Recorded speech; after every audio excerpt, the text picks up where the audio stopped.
At AGI, we take grain bin safety seriously. With Bin Manager, from the convenience of your smartphone, you can know the condition of stored grain without having to climb a ladder or stairs to monitor temperature and moisture. AGI Bin Manager is fully automated, meaning you can trust that grain is safe and in condition without returning to the bin to turn on or off fans and heaters. With advanced algorithms to optimize fan and heater controls, you can be confident that your hard-earned harvest will be in condition when it is time to sell. Find AGI Bin Manager at aggrowth.com/digital.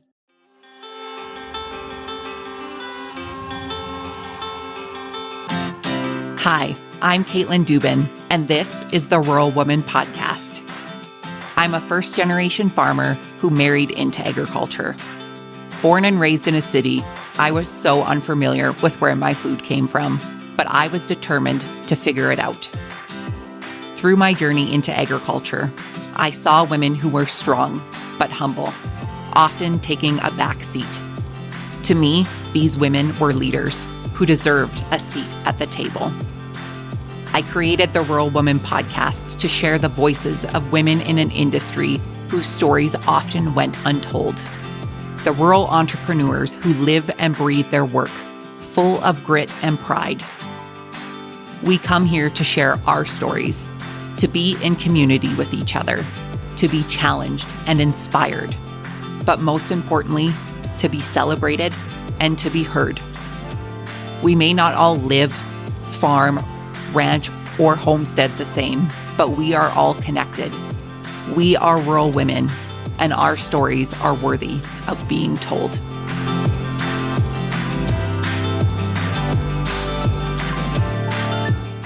Hey everyone, welcome to this week's episode of the Rural Woman Podcast. This week, you'll meet Suzette Chaumette. Suzette is a health communication scientist with over 25 years of international and domestic experience and the founder of Food Indy, all about food independence. She is a worm farmer, fourth-generation backyard gardener, and a home chef. You might find her at a local estate sale or trying to figure out how to turn old things into new ones. She is a public speaker and also the co-host of the Positively Green podcast. Suzette has also recently joined us over in the Positively Farming Media podcast network and mastermind, so I wanted to formally welcome her to what our members affectionately call the PFM fam, the Positively Farming Media family. We are so grateful to get to all work together and amplify the voices and stories in the food and agriculture space through our podcast network.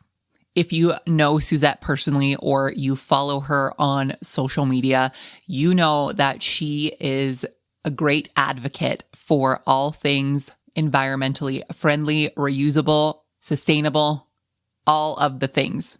And she has been a great help for me in making my home and my garden and even my field meals a little bit more eco-friendly.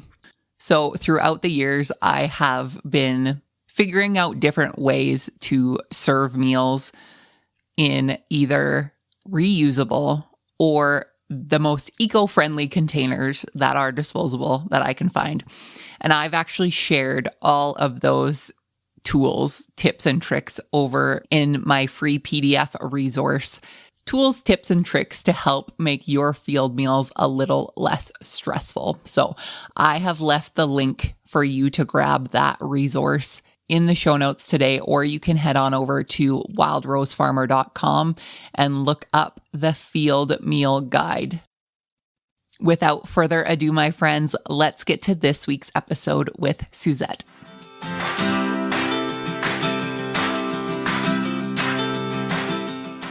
Hello, Suzette. Welcome to the Rural Woman Podcast. I am so excited to chat with you today. Caitlin, thank you so much for inviting me. I'm glad to be here. For my listeners who are unfamiliar with you, Suzette, tell us about yourself, who you are, and where you're from. So my name is Suzette Chaumette. I live in Northern California in the San Francisco Bay Area. I am the founder of Food Indy, which is all about food independence. And I am the co-host of the Positively Green podcast. My family of origin is from Haiti and migrated here to the United States in the 1960s. So I'm the very first born in the United States and grew up in this area and have come to really love it here. Suzette, what are some of your first memories when it comes to food from your family of origin? Growing up, did you grow your own food or was it something that just came from a grocery store? Food has been a really big part of our lives. I'm a fourth generation backyard farmer. My mom always grew something in our backyard. It wasn't necessarily for sustenance. For her, it looked like it was more about a relaxation practice for her. But I remember being 3 years old and strawberries growing in the backyard. And I just recently told her that her yield was low because I used to eat the green strawberries. I just couldn't wait. But I spent a lot of time with my mom in the garden, though she wasn't directly showing me how to garden. It was always part of my life. My sisters are both urban gardeners as well. And we all love to cook. So gardening and doing the farm to fork practice has been a part of our lives forever. I mean, before farm to fork was a thing and people talked about it that way, we were doing it. Right. That's so funny. I'm sure your mom was wondering why she didn't have enough berries at the end of the season to make jam or anything. Yeah, she did. She did. And she just said, really? That's why that was going on? Yeah. She said, all this time I thought it was the deer. Nope. 3-year-old. It was little Suzette eating green strawberries. That's right. That is so great. Well, and tell us now about your current growing space where you are and what you're able to produce from your urban farm. Mm-hmm. So I have a small backyard space, probably about 1/8 of an acre. And I have 4 garden beds, raised beds. And then I have a flower garden. So my raised beds are each 4 by 5 feet. And I use the square foot gardening method. So I divide my beds into square feet and then plant 9 different plants in each square. So in square foot, there are 9 plants that are complementary plants. There are 9 plants that are complementary to one another, and they grow in this kind of stacking methods. Because with such little space here, I have to do as much as I can to use it efficiently. And because we're also in a drought, if I can water all plants at once rather than having multiple beds and spaces, it limits the water that I have to use to water the plants. Yeah. I love the square foot method. That's actually what I do in my own garden boxes. I got into gardening, I would say pre-pandemic. I dabbled in it. I hadn't grown anything before. Growing up, we had a garden that was very small. And I think my mom only did it for maybe 1 or 2 seasons before she got bored of it, or because of the neighborhood cats would use it. And she was just out of it, right? She was very much more of a plant and flower gardener, which is, always had a beautiful yard. But I love it because you can produce, like you said, so much food in such a small space. And for me, I do have the space to grow in the ground and things, but for weeding and everything, it is much nicer to have that kind of square space. And, the amount of food that you can produce with this method of gardening is insane. Yeah, it really is. You don't need a lot of space to produce a lot of food. We do a lot of nutrient dense foods like Swiss chard, kale. We do a lot of herbs, and having them working all together and then being able to create a meal out of this one square is amazing. So I highly recommend it to others who have small spaces. And even if you have a large space, but you want to have your edible garden, it's a great method to use. Yeah, for sure. You also do a lot of work with succulents, actually. And so our friend Kelsey Jorson Olison has told me all about your succulents, and I've seen them online and everything. And we're both envious because I think we're both succulent killers. So tell us more about your succulents that you're able to produce. Yeah. So I started out my gardening journey where I really got into it with succulents. And part of it was because I didn't have the confidence to grow edible foods yet or edible plants yet. I thought that I would easily kill them because I had this one experience 20 years ago where I planted a potato and it was growing really well. And then one day, all of these caterpillars just swooped in and ate the entire plant all the way down to the bottom. And so I thought, all right, that's it. I'm not doing any more edible plants. I'm just going to go to succulents. And succulents are great because you can take a cutting or even a piece that falls off and it will root. And you don't really have to do much to them. The key to succulents is watering them a lot, but not often. So they love to have a good amount of water, but once every 3 weeks. So that is how I care for my succulents. And I've got like 60 varieties of them. I kind of went crazy a few years ago, just asking people for cuttings. And I would write notes to my neighbors if I saw a beautiful succulent in their landscaping. And if I didn't know them, I would just send them a note and say, hey, do you mind if I take a cutting? And every single time it would work. It was a really fun way of getting to know other neighbors and to talk to them about their gardens. And, now I've got all of these succulents and I'm going to be posting a video pretty soon about them because I've been posting so much about the edible garden that I've been neglecting my poor succulents. But I have lots of fun ones. And yeah, I appreciate you saying that because I don't show them very often. So the fact that you know that is really great. Yeah, no, it's so funny. And that is such great advice. They like a lot of water, but not often. I'm going to keep that note in my mind for the next time I do my walk around with the watering can and say, no, stop watering that. Yeah, they like to get really dry. They want to be dry before they get watered again. And, succulents can go a very long time without water and they will change their shape and they'll get they look more wrinkly and kind of malnourished without water, but they'll survive. You give them a little bit. Well, no, I just said give them a lot. So you give them a lot of water when they look like that, and then you just leave them alone and, don't give them more. Yeah.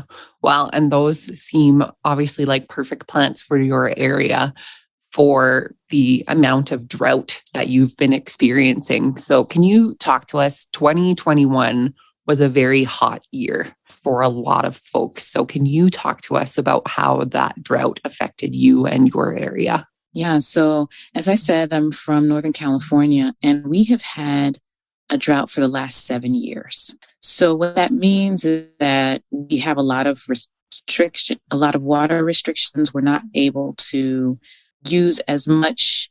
Well, it's recommended that we don't use as much. There are people like my next door neighbor who turn on their watering system every single morning at 8:00, and it drives me bananas. But I digress. The last 7 years have been really difficult because we get rain probably 2 or 3 times a year. And that's not necessarily heavy rain. And if you've ever been to the Bay Area, you know that our rain can be sometimes just like heavy fog. So it's just a trickle for a long period of time. But we don't get torrential rains here. What that's done over time is created a lot of dry trees, brush in all of the hills around the Bay Area. And that's what's led to all of these big fires that we've had in the past several years. And they've become the norm. It's not if, it's when and where. Where will the fire hit next? So fire season generally begins in late summer and goes through probably October, November, but it's gotten longer. So it starts around June now. And it's scary because you never know what's going to set the fire off. It could be a barbecue pit that somebody left, or it could be a match thrown out of a window. And the acreage that these fires take out, it's just incredible. We had something like 2 million acres burned last year in the state of California. It's intense. But what that does is it makes me and a lot of other people very aware of how we use our water.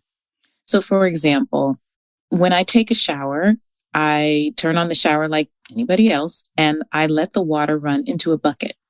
For each shower that I take, it's 4 gallons of water that it takes to heat up the water to get to a point where I get into the shower. So there are 4 of us who live here, my husband and 2 kids. And so for each day, that's 16 gallons of water that we then use to water our garden. So I don't know when the last time was that I turned on the hose. It's been a while because we just use that water. But that means we're hand watering everything. And by hand watering, I mean, taking out a watering can and going to each individual plant and watering it directly. And I would say that we use probably 5 gallons a day to do the hand watering. But that also means that many of the plants that are underground that we don't see don't get watered. And so when it rains, that's when those plants can emerge and then we can start watering them because we know that they're there. But it's a really deliberate thing that we have to do with conserving water around here. Even washing clothes, it's recommended that we do it overnight so that it's conserving both water and electricity because in California, we're really energy conscious too. So the drought plays a huge role in how I can garden. So I don't do any water intensive plants. So I won't plant any kind of melons. I don't do anything that is going to require too much, even like celery. I don't plant celery. Things that have a lot of water in them, I just don't do.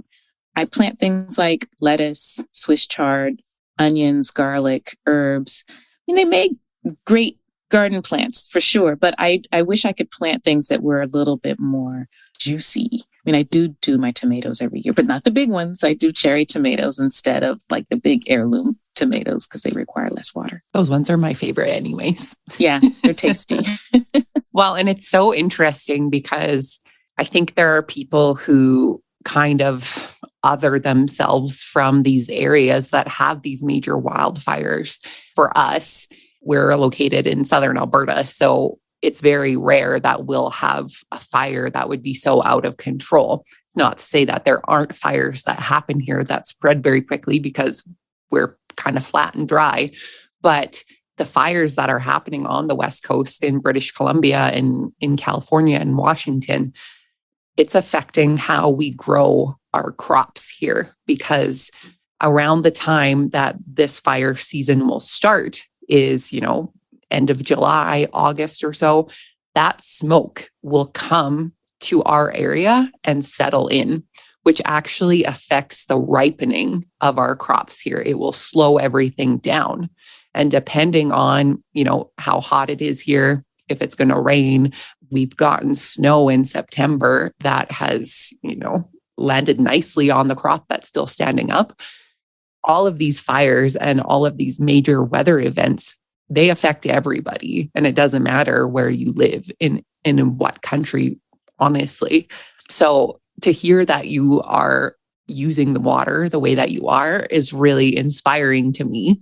And I know it is to a lot of other people because it is serious and it's going to take, I know it can feel really heavy a lot of times to hear all of these things and you think, oh, what can I do? It takes people like you doing one thing and showing other people those things and hopefully inspiring them to conserve water in different ways or grow their own food or whatever it is. Yeah, thanks for saying that. Climate change is on my mind a lot.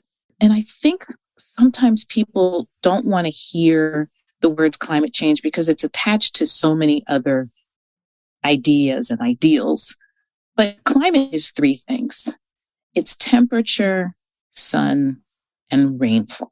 And as those things are changing, when we're talking about the drought and we're not getting very much rainfall here, we have to think differently about how we're going to get food. The fact is that the less it rains, the less possible it is to grow food. And California is an agricultural state. So we have a lot of water that's being diverted from the Sierras to the Central Valley where we grow a lot of food. And what that means is that everyday backyard gardeners may have to use water less and less, but it doesn't mean that we can't garden. And so I hope that with my platform, I can show people how to do more with less and to think much more consciously about how weather is affecting where they live. Because we're all being impacted, as you said, whether it's flooding or snowstorms or blizzards or, hurricanes or wildfires. We're all impacted some way, and we all need to eat. We all need to eat. And we may not be able to have that food shipped in. I mean, look at the supply chain issues that we have right now. We are at the first time in a very long time that I can remember at a place where when we go to the grocery store, the things that we ordinarily would buy are not available. They're stuck somewhere on a ship, or they're no longer manufacturing that thing, or it's taken a long time and, it rotted in a ship somewhere. And so we are facing really different times right now. And so I do encourage people to plant something, anything, because you don't have to plant your whole meal. But let's say I have something over here. I've got greens over here, and then my next door neighbor has tomatoes, and then their neighbor has, flowers. We can work collectively to share what we have. And this may be what we have to do in an emergency. I know that if we have a fire that's nearby here, the first people I'm going to check on or see are my neighbors. They're the ones who are going to be in the same kind of emergency that I'm in. And so how can we think differently about working together with our neighbors, with our community to ensure that we make it through these troubling times? And so I think a lot about climate on a daily basis, because these fires are something that we have to plan for 6 months out of the year. So, having a go bag by the front door, making sure that we have all of our papers in a place so that if we ever have to run, we can just grab the box of things. Actually, it's right behind me. There's my box of papers, just in case I ever need to run out of the house. And you mentioned earlier about the smoke traveling. We had a day 2 years ago where there was a huge wildfire, probably 100 miles from here. And we woke up in the morning and the sky was completely orange. You may have seen pictures of it online. And if you haven't, do a Google search of San Francisco Bay Area Orange Day. And you'll see this strange orange color because it was the smoke and the fog mixed together. It was the scariest moment for so many of us because we thought, is this what the last day is going to look like? If you look at those pictures online, it will shock you. We were under that for, 6 or 7 hours. Scary stuff. But I think more than anything, I want us to get out of being fearful of what the future is going to bring, because it's going to happen. Whatever it is going to happen. But we can make small changes now that will help improve our chances of survival if we just minimize our demand for things and think differently about how we use the resources that we have. Well, and I think, the last couple years has been so up and down and touch and go for so many things, but some of the things that still stayed the same was supply chain management issues. Those seem to not have resolved themselves. I think one of the best things that has come out of all of this is the people's interest in things like where their food comes from, supporting more local food, growing more local food. And like you said, you use your platforms to share how really accessible it is to grow your own food. And I want to share my personal story here, Suzette. You have shown me so many things that I just had no idea about. And one of the things is taking food that you've already had in your home, and whether it's almost bad or kind of bad, and repurposing that to do so many incredible things. One of them is vermicomposting, which we're going to jump into, but I want to even have my personal thing here that you've inspired me to do. I've seen on your social media platforms taking things like old lettuce butts or onions who have the sprouts and all of these things and placing them in water and giving them an entire new life. So I let you know before we hit record, but right now in my windowsill, I have onions that we're going to have the little sprout on top. And they are currently sitting just in a little dish of water. And those are going to be the onions that I plant in my garden this year instead of throwing them in the compost, which I would have done 10 years ago. I would not have thrown it in the compost. It would have gone in the garbage. But now, like just these little things, now that I know these things, that I can do these things, I want to do these things. So thank you for showing me that. Well, thanks for saying that. That is one of my favorite things to do, is to sprout new food from food scraps. So, it can either be something that's going bad, like onions or garlic that you can sprout, or like a sweet potato. So I also like to cut off the bottoms of onions, like green onions. You always cut away the little root part and toss it out. But you can regrow onions from that. And I did that this year with a lot of different types of green onions. There were some big ones and some small ones. And I put them in water, and you just put a little bit of water at the bottom of a cup, the onion bottoms in there. And in a few days, you have new onions growing. And then you put them in the ground after, 4 or 5 weeks. And then you grow brand new onions. And what's great about that is that you can cut off the green parts and leave the bulb in the ground, and you'll continue to grow onions. So you don't even have to pull the whole onion out of the ground for it to keep growing and for you to use it. For sure. You would think that would be common knowledge, but I myself had absolutely no idea that this is what you could do. Even my husband was like, "What are you doing with these onions?" I was like, my friend Suzette told me if I put these in water, I can grow new onions, and that's what's happening. So I love it. I love it. That's what I'm here for. Yeah. So back to vermicomposting. This is something that I'm really excited / being really nerdy about when we're talking about this, and it's just another way to use your food scraps and repurpose. So you are quite the vermicomposter. So for the listeners who are unfamiliar with what is vermicomposting? Vermicomposting is very simply using worms to compost your food versus the method where you mix brown and your food, brown, like dried leaves or paper, and your food, and then just let it do its composting thing naturally.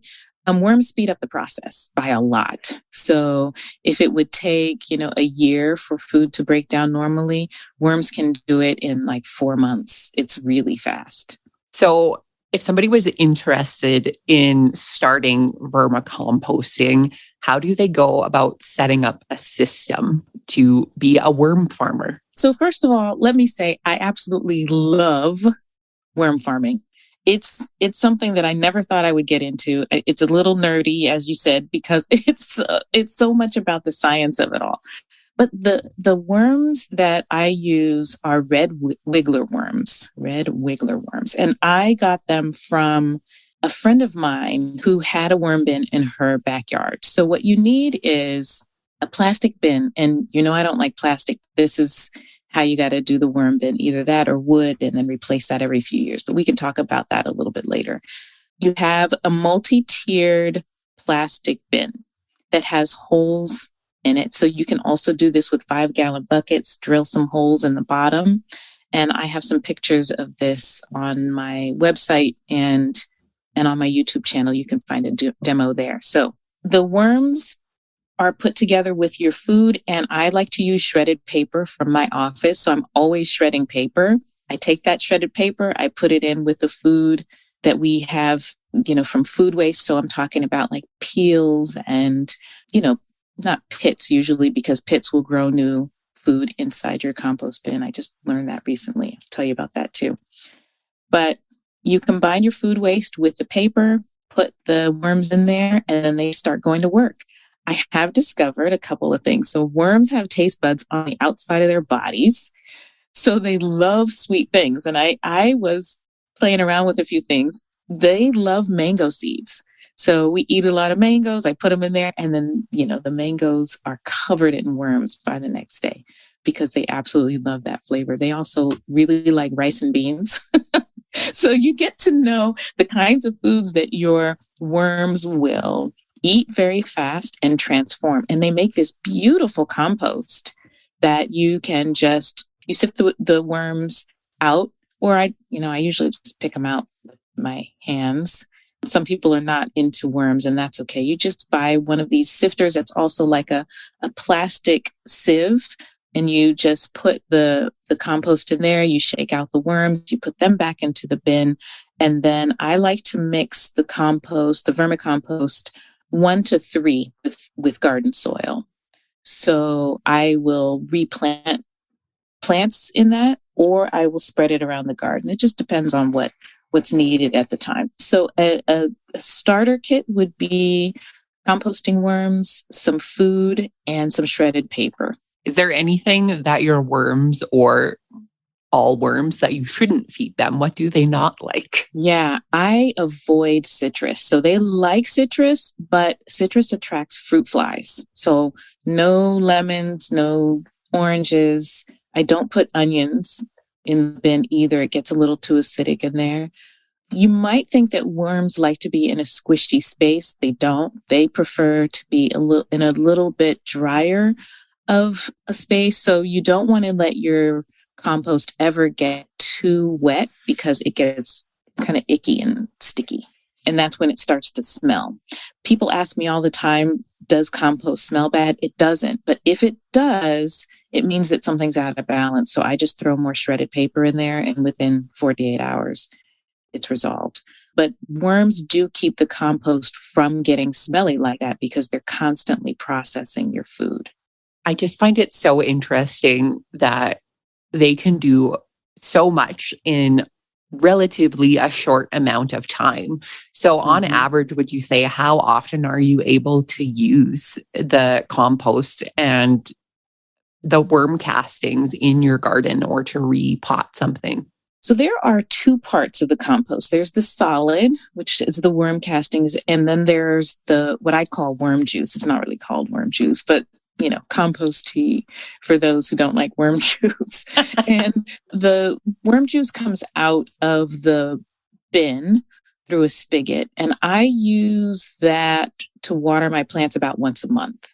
And I can get that out just by spraying some water or pouring some water over the bin, and then it comes out, and I usually collect about 2 gallons and then spread that around the garden. In terms of the solid, I put that on my plants using the sheet mulching method, where I don't dig around my plants. I just add another layer of compost right on top. So the way that I do it is I put a layer of cardboard down, then hay, then soil, then compost, then cardboard, hay, soil, compost. And I continue to do that throughout the year. And it keeps the moisture in the plants much more than if I were to dig and add the compost in a different way. So I just layer it on probably every 3 months.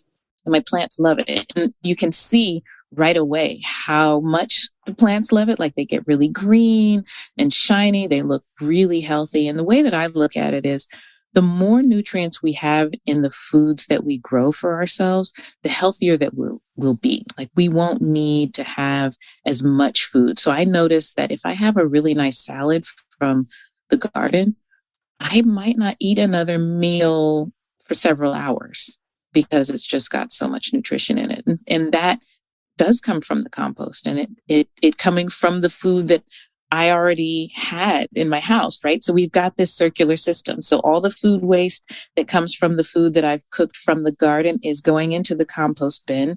The worms break it down. Then I get the compost from that in the compost tea. And I feed the plants that are in the garden, and then I harvest those. And so it's this circular system that we've built here to minimize how much we have to bring in from the outside. So I don't have to buy fertilizer anymore. I don't buy it. I don't need it because the compost does all of what I need it to do. Through your worm farming journey, has there been any things that have either gone awry for you, or if somebody is interested in starting, what are some of your greatest pieces of advice for them? Okay. So I have killed off my worms 3 times, twice through drowning, once through extreme heat. So the drowning was because the worm bin was under a place that had a continuous water drip during the rain. And, because, like I said earlier, we don't get rain that often, it wasn't even something that I knew was a problem until we had a big rainstorm. And then I went outside and I smelled this smell and I went to the worm bin and they were all dead. I was devastated. I was devastated. But I had put some of the worms in a different bin. So I just transferred some of those worms from that bin back to the worm bin and restarted the population again. And they reproduced pretty quickly. The time when it got really hot was during one of these fire seasons, and we had a stay indoors order because of all of the smoke. So needless to say, I didn't check on the worms that were outside. And when I came back, again, the smell, but this time it was worm stew. It was so gross. It was like, they had slowly stewed in the worm bin for days. I'm laughing now, but in the moment I was just like, no, I was again devastated. But what I've learned is that worms do come back.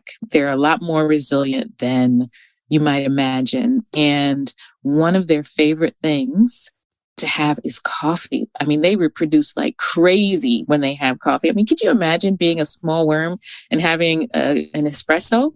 They are just mating all the time in the worm bin when they've got some coffee. So whenever I need to increase the population, I just give them some extra coffee grounds and, I have more worms very soon. Well, it sounds like I have a lot in common with worms. So. Oh, that's so great. Well, you had mentioned, with vermicomposting, you need the plastic container. And if anybody knows you, Suzette, you are the number one hater of unnecessary plastic. So I am. I'm going to give you the platform to spill the tea on all things plastic hate. So Yeah. Well, it actually started when my kids were little. For my daughter's first birthday, I got a lot of plastic gifts. I couldn't believe how many plastic things came my way. All of the baby stuff was just like plastic toys and all kinds of things that I just was not happy about. And it came to my attention when I needed to get rid of them. Like when she was no longer using these toys, I was trying to figure out how to get rid of them. And I asked for all subsequent birthdays to please not give any plastic gifts. And people were so creative. I mean, first they were receptive, like still to this day, and she's 13, they don't get plastic gifts, or my daughter doesn't get any plastic gifts. And so she started getting things like books and puzzles and games and things that were a lot more creative. People who were giving gifts were a lot more deliberate about what they gave us. And then it morphed into, well, how is plastic coming into my home in other ways? And it was everywhere.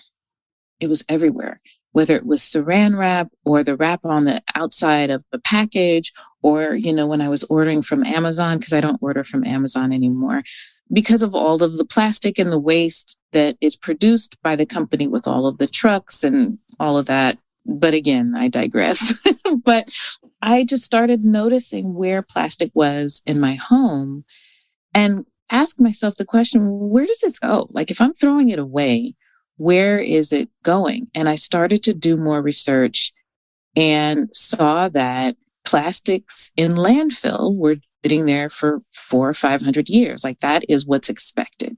And I started imagining all of the Ziploc bags I've used, all of the containers I've used, and thought, I don't want to contribute to this problem anymore. Even if I am the only one doing this, I don't want to continue to be part of the problem. If anything, I want to come up with some solutions. So every plastic container that would come into my house, I wanted to reuse it at least twice. That was my commitment. Everything that comes in, make sure I can use it in one way or another, even if it wasn't the same way that it came to me. But I wanted to make sure that it had a longer life than just what it was intended for. So then I started thinking about plastic grocery bags and did some research there and found out that each bag is only used for 20 minutes on average. We get these plastic bags in the grocery store. We bring them home. We put the groceries away. And then usually we stick it in the plastic bag drawer because we all have a plastic bag drawer. Even I have a plastic bag drawer where I can't get rid of all this plastic. And it bothers me that the plastics industry is continuing to flood our market with plastic because they can. And, plastic is part of the petroleum industry and it comes directly from big oil and gas. And so, it's my small way of deciding not to do it anymore. And have I succeeded in avoiding all plastic? Absolutely not. I can't. It's everywhere. But can I do the best I can to minimize how much of it comes into my house? And I do. So when I go grocery shopping, I always go for the items that are loose, like the loose produce, things that you can pick up one by one rather than going for the plastic bags or the netting. So I avoid plastic bags and netting. I bring my own produce bags with me to the market. And I've got a post about that too. And just like, what are the bags that I bring? How do I do my bulk shopping? So you can find that on my TikTok at Food Indy. That's FOOINDY. I'll tell you more about that later. And I shop for fresh vegetables or fruit. Like I said, loose. If I'm buying anything in cans or jars, I always go for the tin cans because they are recyclable and they are biodegradable. They will rust over time. Or glass. I don't pick up the plastic jars. I avoid them like the plague. I minimize how much processed food I buy. So I avoid the middle aisles altogether because that's where the most unhealthy food is and where the most plastic containers and bags are. Even the frozen foods, like I don't buy frozen vegetables. I buy them in cans instead. So little changes like that I made. And so I won't say that I hate plastic. I just avoid it a lot. That's a nicer way of saying it. Yeah, in my daily life. And I make it a consistent theme in my life is to avoid plastic at every turn if I can. Yeah. Well, and it goes back to saying like, there's so many things that are outside of our control that are so much bigger than us. But I honestly think, and maybe I'm too much of an optimist, that if we just do and adopt these smaller habits within our daily lives, maybe we can inspire other people to do those things. And I know you have inspired me to look at things differently. And like you said, just make those small changes within your home. And, at the end of the day, is it going to make the biggest difference? Maybe not. There's still going to be plastic that comes in no matter what. But let me tell you, my plastic bags get used way more than 20 minutes and way more than however many times are probably acceptable. My poor husband has gotten his poor lunch in these bags that have so many holes in them. I'm sure I've lost a fork bringing them to the field. So yeah, that's great. That's great. I mean, we need to be using them. And I saw on the side of a Target bag once, this bag is intended to be reused 250 times. When I saw that, I was like, what? Who actually uses these bags 250 times? Are we, for the most part? I mean, I hear that you might be, which is great. You're an inspiration to me. But how are people using them? I mean, I know folks use them for garbage. They put them as garbage liners and then they throw them into the trash. But could we really begin to use these bags more so that we don't have to place demand on the system? And again, it's twofold, right? It's the individual work that we have to do, but there's a lot of policy work that we have to do. We really do need to go after these corporations. I don't know if you've heard of extended producer responsibility, but it is about making them responsible for their own waste. The companies that produce detergent, for example, they're the ones who create these plastic jugs, not us, yet we're the ones who are supposed to figure out how to recycle them. And so extended producer responsibility is about saying, wait, you created this, you need to take care of it. So it's not one or the other. It's definitely both. Absolutely. Absolutely. Growers have a lot to consider when it comes to storing grain. Are you getting the most out of your on-farm grain storage? Could an aeration model help to better determine fan, heater, or dryer needs? And what is the ROI if you installed a bin manager system to remote monitor and control in-bin grain conditioning? At AGI, we want you to ask the tough questions about how Bin Manager allows growers like you to know exactly what is happening inside your bins without climbing a ladder or stairs, or how you can benefit from remotely monitoring your grain temperature and moisture from a smartphone, or how fully automated fans and heaters can provide peace of mind all season long. Contact an AGI representative today for a free on-farm smart storage assessment. Find AGI Bin Manager at aggrowth.com/digital. That's aggrowth.com/digital.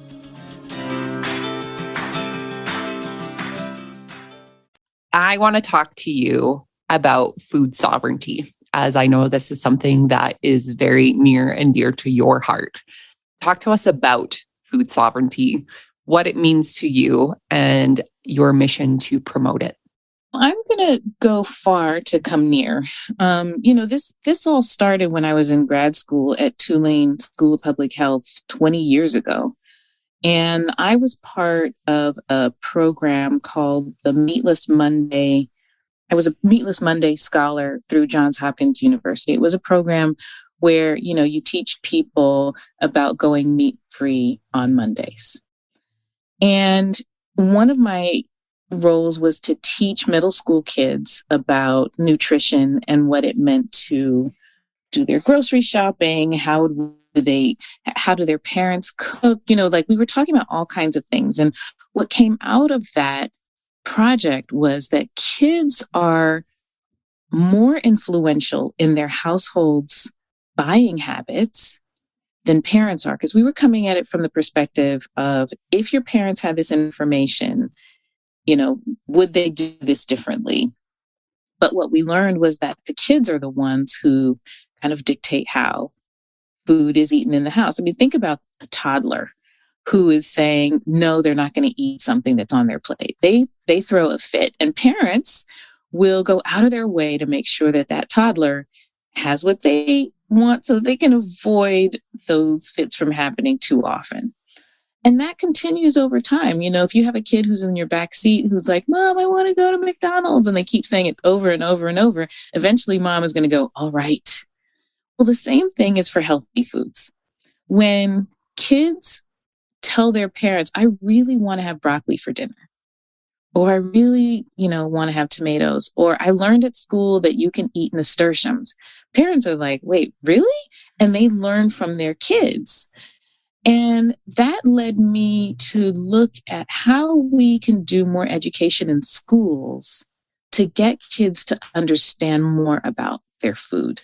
And got involved in some schoolyard programs. Now, because I'm in public health, I don't install gardens. I do the research on how gardens will impact kids positively or negatively. It's usually positively. There's the negative things are more around the politics and placement of gardens, and, if you're going to take up asphalt and who has to be involved in that process. But the negative impacts of gardens are not related to the education that the kids are getting.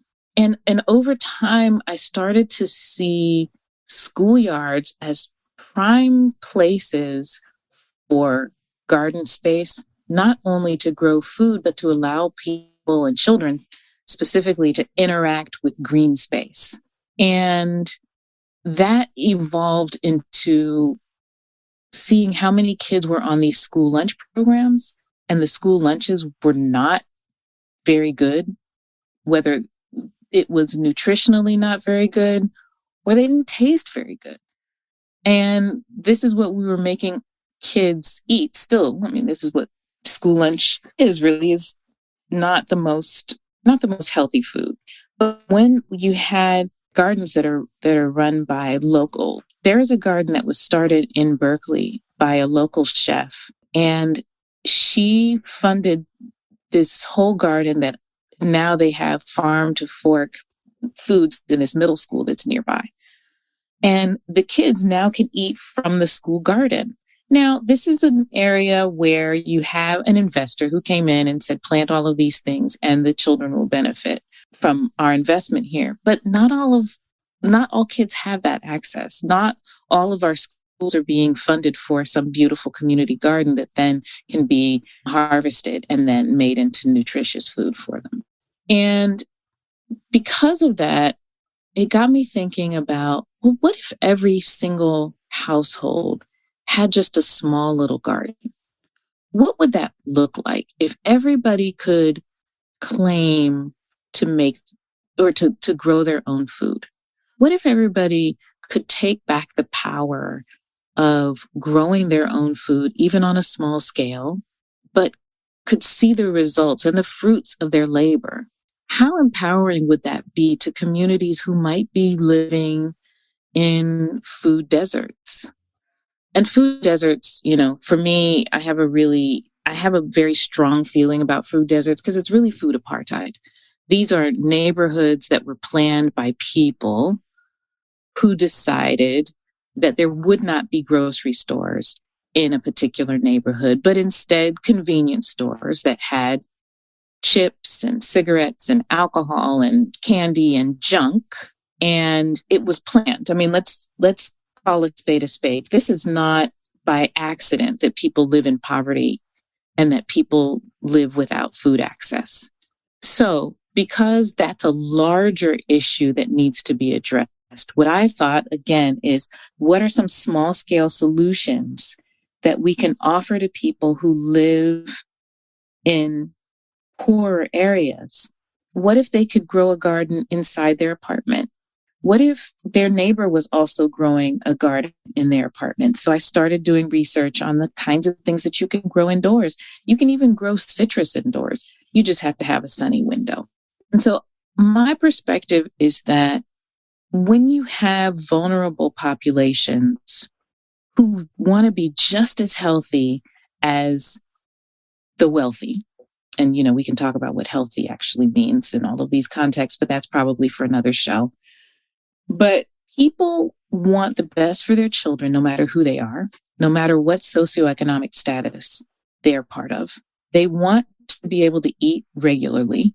They want to be able to eat meals that will make them feel healthier. And I want to provide ways that can happen, even if it means one salad a week, but increasing the amount of access that they have to nutrient-dense foods. And so food sovereignty is a larger movement that I am interested in learning more about and part of, but I'm looking at this really at an individual scale and a family scale and a community scale. And how that fits into the larger context is, where I want to do more of my own networking and growing. But that is how food sovereignty even got on to my radar, is really thinking about how we can improve health for individuals and families every day. There were so many good tidbits in there that could be their own podcast episodes. And I would love to have you come back on and we can wax poetic about all of those things. Yeah, I'd love to. One of the things that I appreciate so much about you, Suzette, is your ability to break these things down and break it down step by step and walk it back of how doing these things or breaking it down to educating children is a way forward, and it is a way to move forward of helping your community and helping the wider audience. I'm up here in Canada, and I've learned so many things from you, from all of the things you've been able to walk back to and take it step by step and say, how can we do things that will affect not only ourselves and our personal health, how it will affect our families, how will it affect our community, and how will it affect our world? So I want to say thank you from me to you, because I know how much you have helped me. For people who are interested in learning more about food sovereignty and what they can do, what are some great resources or information that you can share with them of how do you start? How do you get your feet wet into this movement? So I would say that the best thing is to start right where you are. Find out what's happening in your local community about food sovereignty and see who's growing food in an independent way. There are lots of people all around who are growing food on a small scale, or if you want to do something larger, like if you're a landowner, I say share your space. If you have land, if you've got a lot of land and you can offer an acre or 2 acres to someone who doesn't have land, allow them to grow something. Help them get on their feet on their growing path, because you know there are a lot of people who own land who don't necessarily share it. And we've got to stop that, because there's enough for everybody, you know, and the more that we can build these networks with one another, I think it benefits everyone in the long run. Also, I say, if you're doing this at home, start small with soil. Your soil is going to be the most important thing to growing, not seeds, not even sunlight, but your soil being super healthy. And that's, again, why I like to compost with worms, because it's a quick way of getting your soil to be healthy. So you do some soil testing, find out what kinds of soil you have in your area, whether it's in your pots in the house or if it's in your garden outside, and then build from there. There are larger food sovereignty movements. I would just do a quick Google search to find what really resonates with you, what speaks to you. But do something, you know, you can do something, anything, something small, something big. But this is a new time where lots of things are happening, and the people really do have to be the ones to make the changes. We can't rely just on politicians. I mean, like, we can't. And so we gotta take some of this on ourselves and create a movement, even if it's a small one. Absolutely. Absolutely. You are a wealth of knowledge, and I am so grateful for your time today and sharing that all with us, and can't thank you enough. My last question for you, Suzette, is what is the most rewarding part about being an urban grower for you? The most rewarding part is what you spoke to earlier. When I see that the tips I've offered are usable and used by other people, and they feel inspired to do more. If I can just give one tidbit of information that helps someone on their food journey, it's amazing to me. So I love to hear when I've given something to someone that they can then use and make it their own. And I have no doubt that you have inspired a few people today here. So thank you so much. Oh, thank you so much for saying that. Thanks, Caitlin, for having me. For the listeners who would like to connect with you and your work after the show, where can they find you online? You can find me in a few places. I'm on Instagram at Reduce Reuse Suze. Oh, let me spell that out. Reduce, RUDUCE, Reuse, REUSE, Suze, SUZE. And at the Positively Green podcast, also on Instagram. You can find my demo videos on TikTok. That's where I have the most followers, and that's at Food Indy. Food, FOODINDY, and that stands for Food Independence. I'm also on Pinterest and YouTube under Food Indy. So find me in all those places, follow me, save my videos, share them. I really want to get the word out to as many people as possible about how each of you can be food independent. There's so much there, so much to learn, and I'm here for all of your questions. So yeah, send me some questions too. I'm here for it. Yeah, I will be sure to share all of those links as well as other resources that you've mentioned here today in the show notes so people can find you and connect with you. That's right. Of course, there's show notes, right? Like, you know this. You're a podcaster. I know this. I know this. Sometimes, it's nice to say these things out loud for, the people who don't know about show notes, right? So right. There's a lot of behind the scenes work that happens with podcasts. Oh, there sure is. There sure is. Well, thank you again so much for sharing your story and your wisdom with us here today. I really appreciate it.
Thanks for listening to the Rural Woman Podcast, a proud member of the Positively Farming Media Podcast Network. The Rural Woman Podcast is more than just a podcast. We are a community. A huge thank you to the Rural Woman Podcast team, audio editor Max Hofer, and admin support from Kim & Co. Online. A special thanks to our Patreon executive producers, Sarah Riedner from Happiness by the Acre and Carrie Munven from Laystone Farms. To learn how you can become a Patreon executive producer or other ways to financially support the show, head on over to wildrosefarmer.com to learn more. Be sure to hit the follow or subscribe button wherever you listen to the podcast to get the latest episodes directly on your playlist. And if you are loving the show, please be sure to leave a rating and review on Apple Podcast or any other platform that accepts ratings and reviews. You can connect with us on social media at The Rural Woman Podcast and with me at Wild Rose Farmer. One of the best ways you can support the show is by sharing it. Send this episode to a friend or share on your social media. Let's strengthen and amplify the voices of women in agriculture together. Until next time, my friend, keep sharing your story.